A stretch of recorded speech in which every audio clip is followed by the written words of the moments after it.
Olá, caro estudante, cara estudante, como você está? Seja bem-vindo a essa terceira semana da nossa disciplina.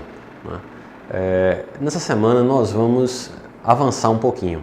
Nós já vimos a questão da identificação dos riscos, da análise dos riscos, vimos que é importante eliminá-los e mitigá-los, vimos um pouco sobre procedimentos operacionais padrão e procedimentos e permissões para trabalhos especiais, que são ferramentas de mitigação dos riscos, diminui essa probabilidade. E vamos trabalhar sempre na perspectiva de que as emergências não aconteçam na nossa empresa. Vamos trabalhar preventivamente para que elas não aconteçam. Mas nesse trabalho preventivo é preciso prever, é preciso antever-se. E num caso fatídico de que a emergência venha a acontecer, eu tenho que estar pronto para responder. E eu não posso fechar a porta depois que a casa já foi arrombada. Consequentemente, tenho que preparar meu plano de emergência antes desta vir a acontecer, mesmo que eu nunca use. É isso que a gente deseja. Mas, de toda sorte, o plano tem que estar pronto, tem que ser treinado e tem que ser execuível, tem que ser posto em prática de forma clara, de forma fácil.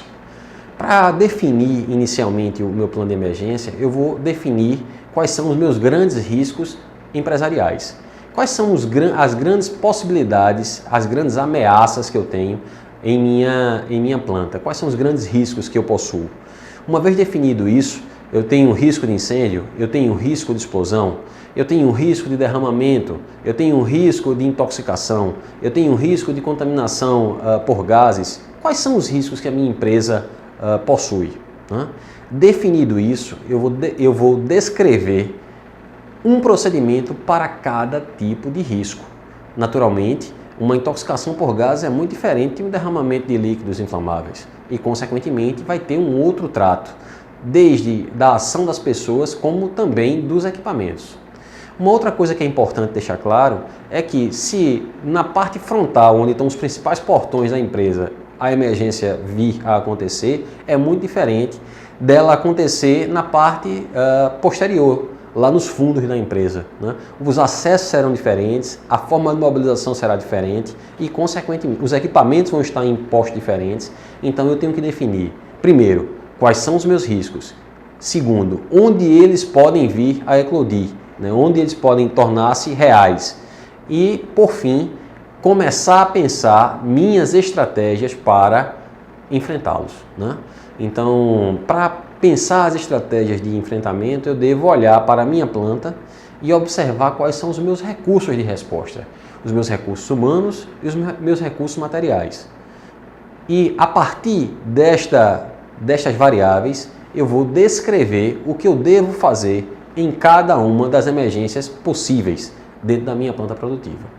O plano de emergência é um documento completo, é um documento que tem várias faces, como foi falado, e algo que é fundamental, ele tem que ser conhecido por todos, do porteiro ao presidente. Caso contrário, ele com certeza não funcionará. Se a gente prevê uma série de ações para o cidadão estar na portaria, inclusive de recepção dos recursos externos para combate àquela emergência, liberação de recursos internos no sentido de levar feridos, por exemplo, e ele simplesmente desconhece o plano de emergência, consequentemente, numa necessidade ele não vai poder utilizar. Então, o plano de emergência ele deve ser conhecido por todos e, preferencialmente, eu diria, fundamentalmente, ele deve ser treinado. Quanto mais conhecido e mais treinado, maior será a sua chance de êxito. Era isso que a gente tinha para conversar sobre o plano de emergência e nos encontramos dentro em breve para falar mais um pouco sobre medidas em situação de emergência. Até lá!